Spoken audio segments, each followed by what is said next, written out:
The alarm reached Commander Elias Kane's quarters before he opened his eyes. A low, pulsing tone reverberated through the orbital station's steel corridors, the kind of sound that never came with good news. He swung his legs over the bunk, bare feet against cold plating, and stared at the blinking red light striping the ceiling. Priority 1 alert. The intercom droned. All command staff report immediately. Elias tugged on his uniform jacket and sealed the collar as he stepped into the corridor. Crew were already moving at a sprint, boots hammering metal grates, faces pale in the crimson glow. He didn't ask what it was. He already knew. For decades, Earth had whispered about this day. By the time he reached the command deck of Aegis III, the wall screens were alive with streaks of light across a starfield. Thousands of foreign signatures bled across the orbital defense grid, like ink spilling in water. Fold space rupture confirmed, reported Lieutenant O'Hara from Tactical. Her hands danced over the console, her voice tight. Initial count, 3,000 warships minimum. Composition matches Kshar Dominion profiles. The bridge fell silent, except for the quiet hum of machinery. The crew stared at the flood of red icons filling the displays. Elias studied the map. The alien fleet was spreading in formation, a dark crescent rising above Earth, bigger than anything humanity had ever faced. And still, his pulse barely quickened. He let out a long breath through his nose, steady as ever. So, he said dryly, they finally decided to show up. The crew's tension broke into nervous chuckles. They needed that. He'd learned long ago that command wasn't all about strategy. It was about giving people steel to cling to when the walls shook. Admiral Zhou's face blinked onto the hollow display. Her uniform was immaculate even in emergency lighting, her expression carved from stone. Commander Kane, we are convening the Security Council in Geneva. You'll maintain orbital coordination until further orders. Understand? Yes, ma'am. Her eyes flickered toward the tactical feeds, where enemy signatures multiplied by the second. The Council is divided, she admitted. Some believe we should attempt negotiation. Others are less patient. Elias tilted his head. With respect, Admiral, if they've come this far, they're not here to talk. Her jaw tightened. Hold the line, Commander. Earth will remember who stood first. The hollow vanished. He turned back to the crew. You heard her. Weapons live. Shields to full. Wake the drone swarms. Yes, sir. Around him. Consoles lit brighter. Engines purred deeper, and the orbital defense net stirred awake. Railgun towers along Earth's equator extended from their silos. Thousands of autonomous interceptors peeled away from hidden hangars like a metallic cloud, spreading through orbit and formation. Humanity's teeth were bared. Elias stepped closer to the main viewport. From here, Earth curved below in a sweep of blue and white. It looked fragile against the darkness above, but fragility could be deceiving. He knew this planet better than any alien fleet ever could. Sir, O'Hara said softly, incoming transmission? Source, alien flagship. Put it through. The air shimmered, and a towering figure resolved in harsh light. Scaled armor, ridged brow, eyes glowing faint amber. The voice that followed was deep, guttural, filled with contempt. I am Warlord Kothrex of Kshar Dominion, it declared. For 100 years we have honed our blades, trained our legions, and forged our destiny. Earth is ours. Surrender your world, and you may live as vassals of the Dominion. Resist, and you will be erased. Elias folded his arms, gaze unflinching. That's a long speech for someone who traveled light years to pick a fight. I expected better. A hiss rattled from Kothrex's throat. Your species tore itself apart for centuries. You have nothing but scraps. We are order. We are strength. You are prey. Elias let silence stretch, then allowed a faint smirk. If you've studied us that long, Warlord, you should have learned one thing. We're terrible prey. The image flickered out. The bridge crew exchanged glances. Someone exhaled a laugh they'd been holding back. O'Hara muttered, Well, that went well. Depends on your definition of, well, Elias said. He tapped the console, expanding tactical displays. All stations, prepare for contact. Target priorities uploaded. Let's give them a proper welcome. Lights across the board shifted from yellow to green. Railgun platforms spun on their axis, barrels heating as magnetic coils surged with power. Drone swarms aligned in defensive grids. AI chatter filled the comms, thousands of subroutines checking, syncing, sharpening the blade humanity had been forging in secret.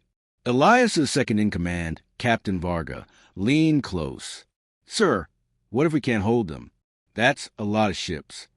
Elias didn't look away from the viewport, where alien dreadnoughts loomed larger with every passing second.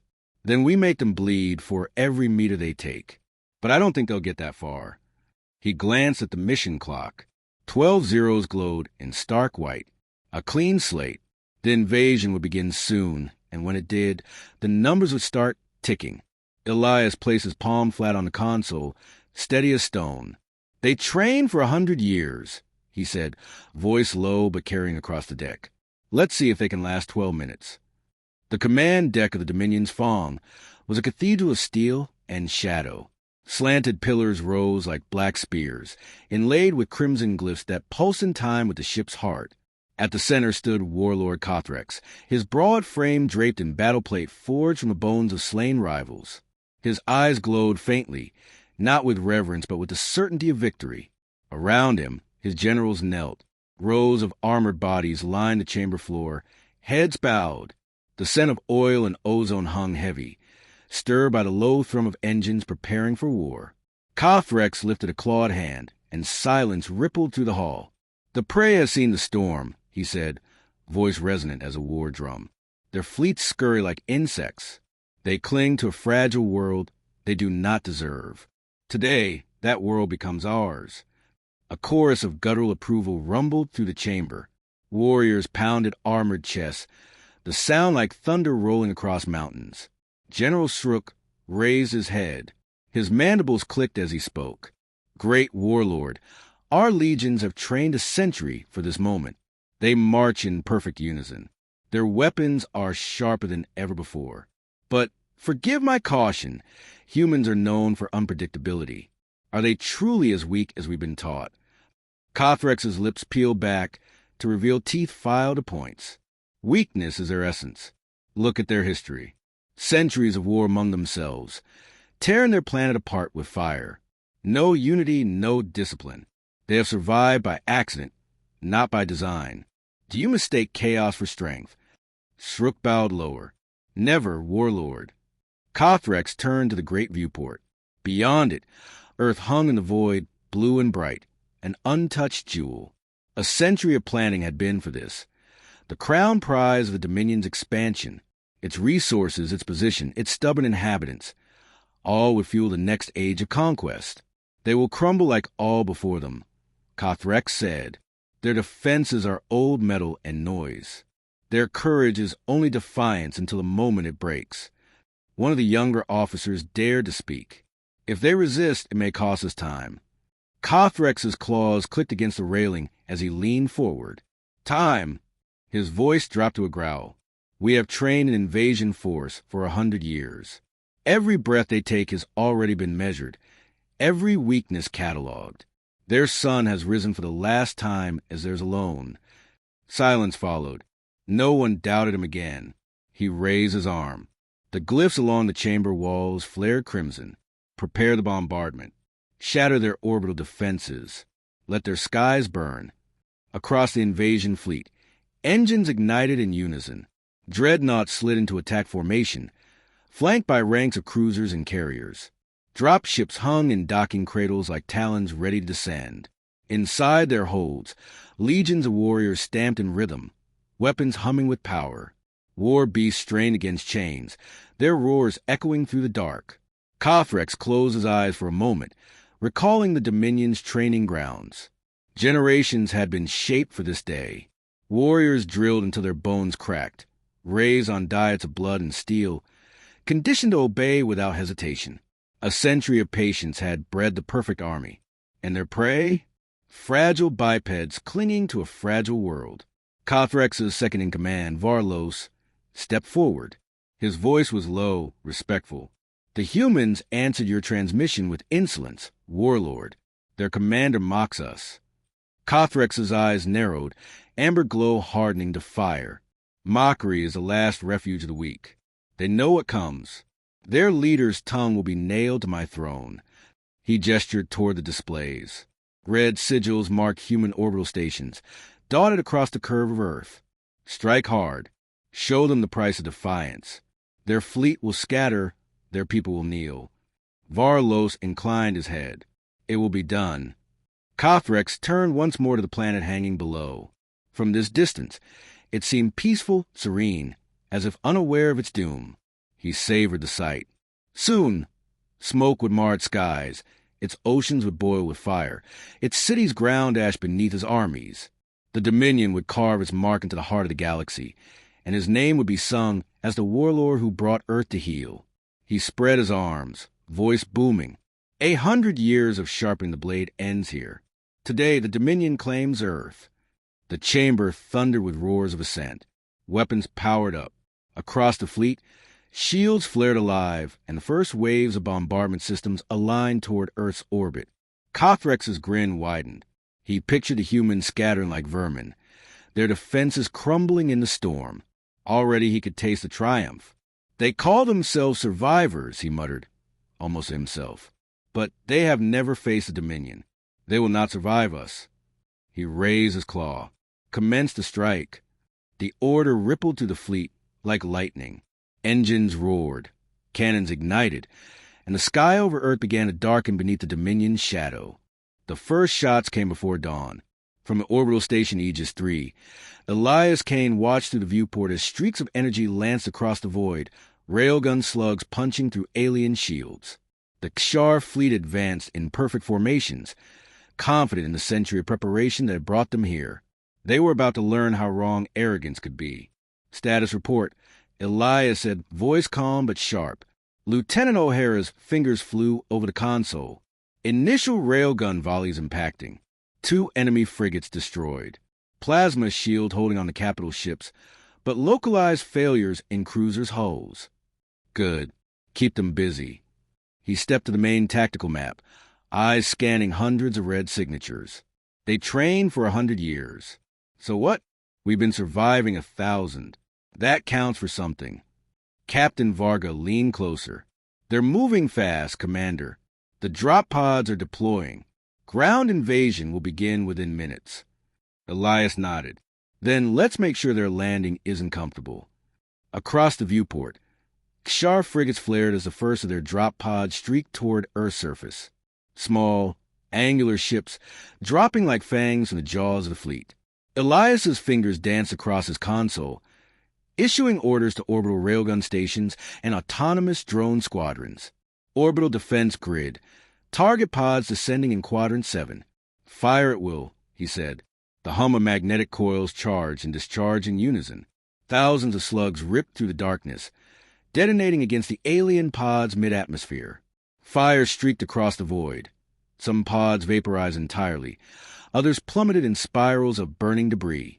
O'Hara's voice cracked with excitement. Direct hits on 17 pods, sir. They're breaking up. Elias allowed a rare smirk. Tell me when they start thinking twice. The human fleet was a choreography of precision. Railguns rotated. Interceptors dove in arcs to strike vulnerable points, and drone swarms formed shifting grids of blades and sensors. Humanity's defenses were old-fashioned by alien standards, but ruthlessly adaptable. Each action fed another. Each system synced to anticipate Kshar movements. Sir, enemy frigates are regrouping, O'Hara said, eyes scanning the feeds. They're concentrating on Sector 9. Looks like they're testing our formation. Elias leaned back, observing. Then we give them something to learn. Launch microswarms Gamma to intercept and split their formation. Secondary railguns fire on their vanguard. The crew executed each command flawlessly. Aliens may have studied humans, but they hadn't accounted for the instinctive improvisation bred over centuries of survival. Humans weren't perfect soldiers. They were adaptable, unpredictable, relentless. Incoming hail from Kshar comms, O'Hara said, voice tense. Message is condescending. They think they won already. Elias tapped the console to play the transmission. The deep, guttural voice of Kothrex filled the bridge. You cling to your frail world as a dog to a bone. Resistance is futile. We are order, you are chaos. Surrender, and your suffering may end swiftly. Elias tilted his head. Always so dramatic. Put on all channels. The crew exchanged glances. Sir, he smiled faintly. Let them hear it. Let them know we understand the message and find it amusing. Yes, sir. The transmission looped across every human channel. Children listening in schools heard the booming threats. Factory workers on distant continents paused to hear the alien voice. Yet instead of fear, there was a murmur of defiance.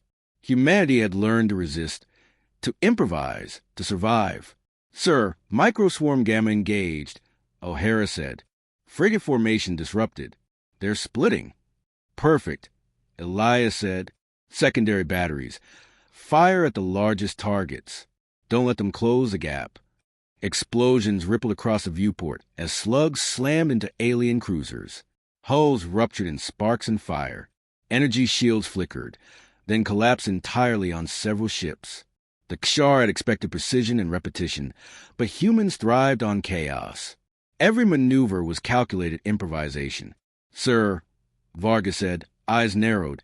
They're drop pods. Some are still making it through. Surface reports incoming. Elias glanced at the readouts. Ground combat would be unavoidable. Let them land. They'll find the streets aren't empty. The orbital AI displayed live feeds from Earth's surface. Abandoned cities have been retrofitted with automated defense grids. Rooftops turned into sniper perches. Alleyways rigged with traps, cybernetic infantry positioned to hit vulnerable points. Humans had used their ruined cities as weapons, turning history's scars into a battlefield.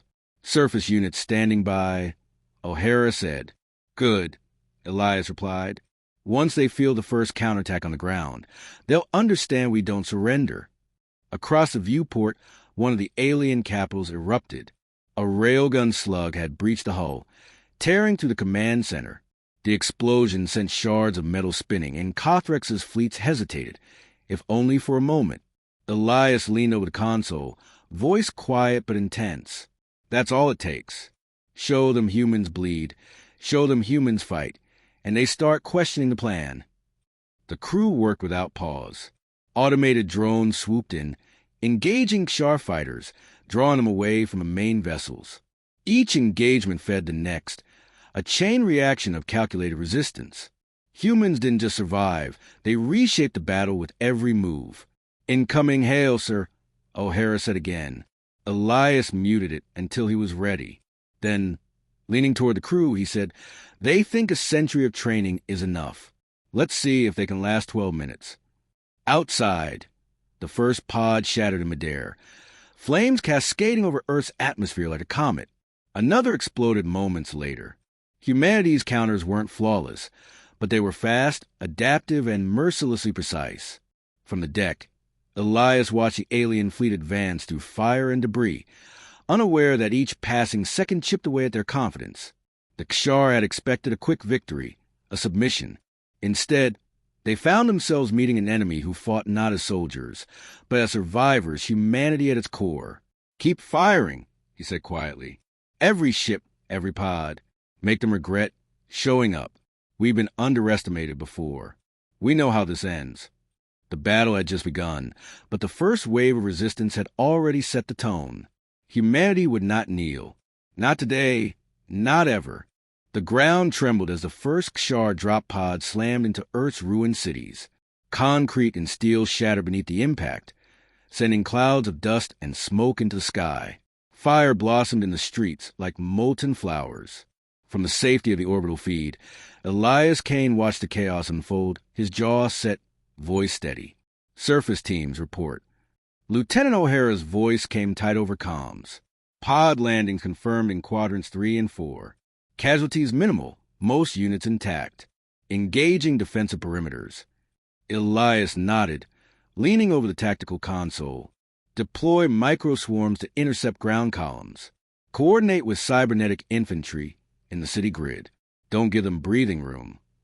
Below, humanity's adaptations came to life. Buildings that once housed offices were now fortresses. Rooftops bristled with automated turrets.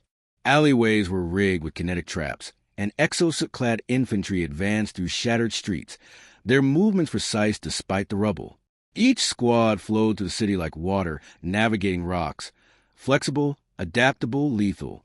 The first alien war beast appeared, towering over a collapsed skyscraper. Its scaled hide glinted in the firelight as it roared, shaking the windows of the surrounding blocks. Human soldiers fired in unison, plasma bolts scorching its flesh. The beast faltered, then lunged, but micro-drones swarmed, cutting tendons, piercing eyes, and forcing it to collapse. Pod breached defenses, O'Hara warned. Infantry engaging. Elias's fingers danced over the console. Guide, orbital support. Target clusters of enemy troops. Railgun slugs, micro-swarm gamma. Strike fast and precise. Do not waste ammunition. A volley of kinetic projectiles tore through the alien ranks. Soldiers fell, armor plates shattered. Plasma weapons sputtering from overload. The drop pod doors had opened too early. Alien squads were separated, exposed. Humanity's combination of improvisation and foresight turned a numerical disadvantage into deadly precision. Captain Varga appeared at Elias's side, eyes scanning the battlefield. "Sir, the aliens are attempting to regroup. They're coordinating strikes against our infantry positions." "Good," Elias said. "Let them commit. Once they consolidate, they're easier to trap." He pointed at a series of buildings in the viewport. "Lead them here. Alleyways are rigged, rooftops ready. Let's remind them humans don't fight on a grid. They fight everywhere." The first engagement hit. Alien soldiers surged through the streets, expecting soft prey. Instead, they met with counterattacks from every angle. Missile drones from above, infantry fire from hidden positions, automated turrets from buildings that had once been ordinary. Every move they made was anticipated. Every advance was a calculation. Humans didn't simply defend. They choreographed death. "Sir," O'Hara's voice crackled. "One pod's deploying war beast near the central plaza. It's massive, reinforced armor, flamethrowers." Elias leaned closer to the tactical display. "Target the tendons first. Micro-swarms only. Let's immobilize it before it burns the plaza down." The war beast roared as swarms of drones darted into its underbelly, slicing through mechanical joints and biological sinew. Its flamethrowers erupted, scorching pavement, but human infantry circled behind it, launching plasma grenades and railgun slugs. Smoke and fire shrouded the battlefield, yet humans adapted in real time, communicating via silent hand signals, comlinks, and augmented HUD overlays. A sharp crack rang out from the comm panel. "Sir, enemy command unit broadcasting. It's Kothrex, I think." Elias's smirk was faint, almost imperceptible. "Put it through." A deep, guttural voice filled the comm. "You think your walls and fire will save you? You are insects in the path of inevitability. Surrender or be annihilated." Elias's reply was calm, deliberate. "We call it survival, and so far we're doing just fine." The alien voice hissed, filled with frustration. "You will die in this city. Every street, every ruin will be claimed." "Good luck with that," Elias said, tapping the tactical interface. "Send another pod. See how far it gets this time." Moments later, another pod crashed into a narrow avenue. It opened to release soldiers and war beasts, but the humans were already ready. Alley traps detonated. Kinetic spikes tore through armor legs, and plasma bolts struck every target in sight. The pod's occupants never had a chance to form a line before they were fragmented, disoriented, cut down by precision fire. "Sir, casualty report minimal on our side. Enemy losses massive," O'Hara said. Elias allowed himself a rare nod of approval. "Keep pressing. Don't let them settle. Make every street a gauntlet, every ruin building a fortress." He watched the viewport as war beasts fell. Pods disintegrated in midair, and alien infantry scattered into smaller units to survive.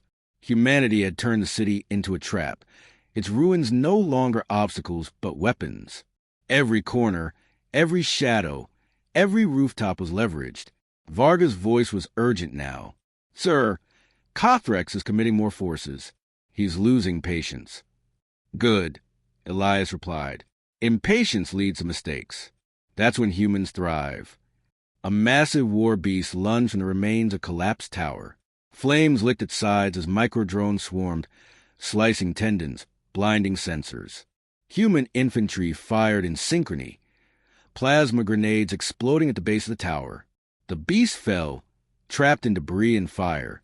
Soldiers hesitated, regrouped, but the humans were already in position for the next engagement. Surface units reporting, O'Hara said, breathless over comms. Enemy morale breaking in quadrants 3 and 4. They're retreating toward open ground. Casualties, high. Progress, ours. Elias pressed his palms to the console, voice low but carrying across the deck. Good. Remind them humans aren't prey. We adapt, we endure, we strike back with everything we have. Every ruin, every street. They bleed for overconfidence. The city, once a symbol of fragility, had become a weapon. Humanity was not waiting for the alien invaders to dictate the pace. They dictated it themselves. The ruins, the improvisation, the unyielding resolve. These were the traits no century of alien training could anticipate. Elias glanced at the viewport, surveying the battlefield. Flames licked the sky, smoke spiraled upward, and yet humanity held firm. Keep the pressure on, he said. We've done this before in countless ways, in countless places. They've never faced anything like this. They won't survive it. As another wave of pods slammed into the streets, another war beast fell, another alien unit scattered. Elias allowed himself a momentary grin. The battle had escalated, but humanity was answering it with unrelenting precision, ingenuity, and courage. The Kshar had come to conquer, but Earth had learned the lesson of survival long ago. And today, that lesson would be lethal. The countdown had begun long before the first Kshar pod struck the streets. From Orbital Station Aegis. 3. Elias Kane watched the alien fleet falter to the veil of human firepower. Railguns tore through hulls, micro-drones swarmed through gaps, and orbital lasers carved trails of destruction across enemy lines. But the real weapon was yet to be unleashed. Commander, the planetary defense AI is ready, O'Hara reported, voice tight with excitement. All nodes synchronized with orbital platforms, interceptors, and microswarms. Elias pressed his palms to console, eyes scanning the battlefield. Initiate full deployment. Let's see if 100 years of training is enough to survive 12 minutes. On the ground, the ruined cities roared with fire and steel. Human infantry moved like shadows, coordinated through cybernetic overlays and augmented reality feeds. Every pod that reached the surface was funneled into kill zones, crushed by traps, plasma fire, and automated defenses. The Kshar had expected resistance, but not this. The first wave of war beasts that had terrorized the streets earlier now fell to micro-drones coordinated with surgical precision. Their armor was shredded, limbs immobilized, sensors fried. Infantry squads, riding the chaos, moved through alleys and rooftops, striking at alien soldiers who had no room to regroup. Sir, O'Hara said, eyes wide, the enemy flagship. Kothrex is attempting to coordinate a retreat. Elias shook his head. No retreats. Not today. He keyed the comm, all systems, orbital batteries, micro-drones, surface units. Engage relentlessly. Cut off every route. Leave them no advantage. The viewport exploded with light as a volley of orbital slugs hit the alien flagship. Hull breaches erupted like molten veins, plasma cascades spiraling into space.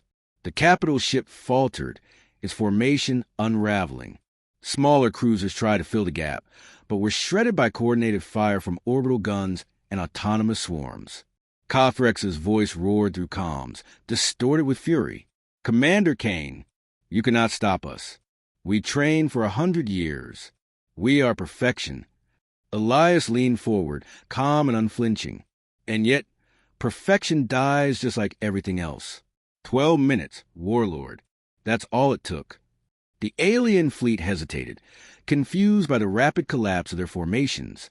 Confidence became panic.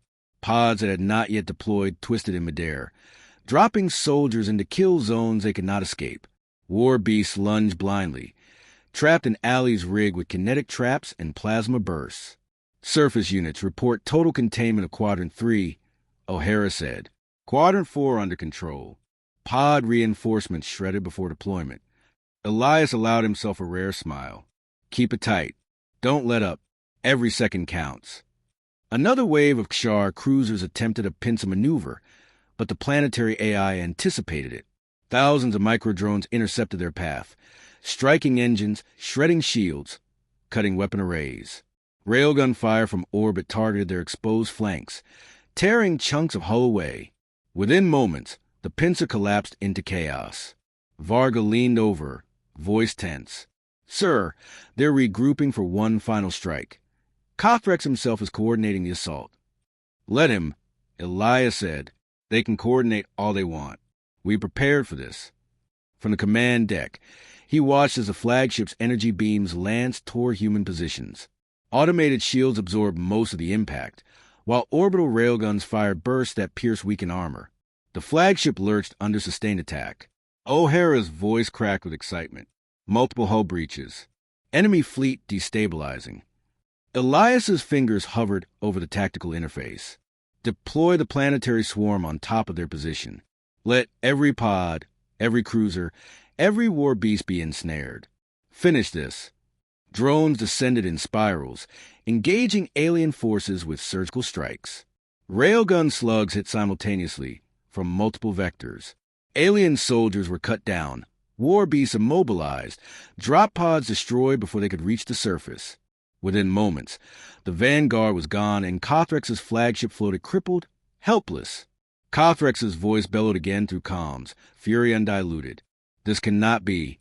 We trained for centuries. How is this possible? Elias's reply was calm, almost gentle. You underestimated humans. You expected perfection to bend your will. You didn't account for survival instinct, adaptability, or the courage to fight when every second counts. The alien fleet's formation disintegrated. Smaller vessels collided, engines overloaded, and the wreckage of war beasts rained across the city and oceans. Ships attempted retreat, but the planetary AI tracked and eliminated stragglers with precision strikes. Within 12 minutes, the invasion was no more than smoldering wreckage. O'Hara exhaled sharply. Sir, it's over. They're all destroyed. Elias pressed a hand to the console, watching the last of the alien vessels ignite and spin into oblivion. 12 minutes, he said quietly. 100 years of training. 12 minutes. That's the lesson of Earth. From the ground, soldiers cheered through comms, their voices carrying across the planetary net. Fires burned, smoke spiraled, but humanity had endured. Not through advanced alien technology, not through perfect strategy, but through grit, ingenuity, and relentless adaptability. Varga stood beside him, eyes reflecting both relief and awe. Sir, you think the galaxy will believe it? Elias shook his head. They'll see the remnants. They'll hear the stories. And they'll know Earth does not kneel. A silence settled on the command deck. Even as alarms and battle chatter faded, Elias's gaze remained on the viewport. Wreckage tumbled across the skies like fallen stars. Cities burned, but humanity remained unbroken, unbowed, unyielding. Prepare a broadcast, Elias said. Send it to every corner of space. O'Hara's eyes widened. A message, sir? He nodded. Yes. Something simple. Something they'll remember. He tapped a few keys and spoke aloud. This is humanity. We survived. We endured. We are not yours to take. Remember the 12 minutes. The message propagated across the solar network, bouncing toward the far reaches of interstellar space. Somewhere, other civilizations might be listening. Somewhere, warlords of the galaxy might reconsider before underestimating humans. Elias let his gaze linger a moment longer on the smoking battlefield. They trained for 100 years, he murmured, and still they fell to humanity's courage. Varga exhaled, relief flooding her voice. Sir, they won't forget this. Neither will we. Elias finally turned from the viewport, his expression calm, resolute. No, he said, and if they try again, we'll be ready. The orbital station hummed around them, alive with humans coordinating rescue, rebuilding, and securing the planet. For the first time in 100 years, Earth's defenders exhaled. The battle was over, the invaders vanquished, and the lesson was clear. Humanity, underestimated, survived, and in surviving, had proven itself stronger than any alien could imagine.